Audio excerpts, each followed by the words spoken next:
සියටෙල්ලගේ පරපුර වෙනසු යුරෝපා බලවතුන්.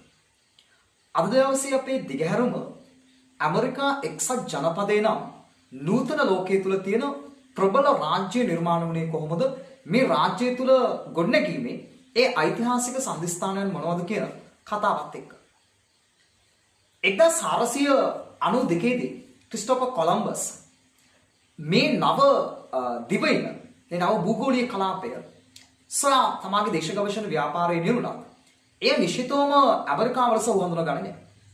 නමුත් ඇමරිකාව වෙස්පූචි නම් භූගෝල විද්‍යාඥයා මෙය වෙනම භූගෝලීය කලාපයක් ලෙස තහවුරු කිරීමෙන් පස්සේ ඔහුට ගෞරවයක් පිණිස මේ භූගෝලීය කලාපය ඇමරිකාව ලෙස නම් වෙන්න පටන් ගන්නවා.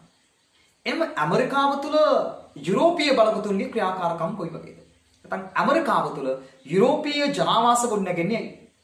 එතනදී යුරෝපය තුළ නිර්මාණය වෙන මේ ආගමික ගැටුම නිසා පීඩාවත් වෙන මිනිසුන් අන්න වෙනත් ප්‍රදේශයන් සංක්‍රමණය වෙන්න පටන් ගන්නවා. අනිත් පැත්තේ ඇමරිකාව කියලා කියන්නේ සුවිශේෂී ස්වභාවික සම්පත්ගෙන් ආණ්ඩු වූ භූගෝලීය කලාපයක්. ඒ නිසා නව ප්‍රදේශ සොයායාමෙන් නව ප්‍රදේශ අත්පත් කරගනිමින් මේ සම්පත් සඳහා තියෙන තරඟය යුරෝපය තුළ නිර්මාණය වෙන්න පටන් ගන්නවා. තව පැත්තකින් ගත්තාම යුරෝපා බලවතුන්ට තිබුණ මේ යටත් විජිත කීර්තිය නැත්නම් යටත් විජිත අභිමානය නිසා ඔවුන් යුරෝපයෙන් බැහැරව වෙනත් ප්‍රදේශයන් තුළ සිය යටත් විජිත ගොඩනැගීමට කටයුතු කරලා තියෙනවා.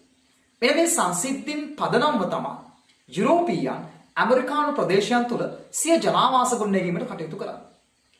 එතනදී ස්පාඤ්ඤය, පෘතුගාල වගේ රටවල් දකුණු ඇමරිකානු ප්‍රදේශයන් තුළ සිය ජනාවාස හා යටත් විජිත ගොඩනගා ගන්න පටන් ගන්නවා. බ්‍රිතාන්‍ය, ප්‍රංශ වගේ රටවල් උතුරු ඇමරිකානු ප්‍රදේශයන් තුළ සිය ජනාවාස ගොඩනගා ගන්න පටන් ගන්නවා. මෙන්න මේ යුරෝපීයන්ගේ තරගය නිසා, මේ යුරෝපීයන්ගේ යටත් විජිත තරගය නිසා අන්න බ්‍රිතාන්‍යයන් විසින් ජනපද 13ක් නිර්මාණය කරන්න පටන් ගන්නවා. වර්ජිනියා ජනපදයේ සිට ජෝර්ජියා කියන ජනපදයේ දක්වා ඔවුන් ප්‍රධාන ජනපද 13ක් මේ ප්‍රදේශය තුළ නිර්මාණය කරන්න පටන් ගන්නවා.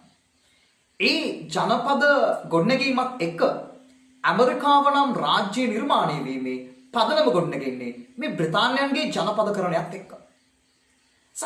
ඇමරිකාව තුළ බ්‍රිතාන්‍ය යටත් විජිත ගොඩනැගීමේ කාලානුරූපීව ඒ ඇමරිකාව තුළ ගොඩනැගෙන ජන සමූහය බ්‍රිතාන්‍ය මෞරජයෙන් නිදහස් වීම සඳහා ඔවුන් දේශපාලනික විප්ලවයක් නිර්මාණය කරනවා. ඒ ලෝක ඉතිහාසය තුළ ඇමරිකන් විප්ලවය ලෙස සටහන් වී අවසන්. එනම් මේ ඇමරිකන් විප්ලවය නිර්මාණය වන්නේ බ්‍රිතාන්‍යයන්ගෙන් යටත් විජිත නිදහස සඳහා. ඇමරිකන්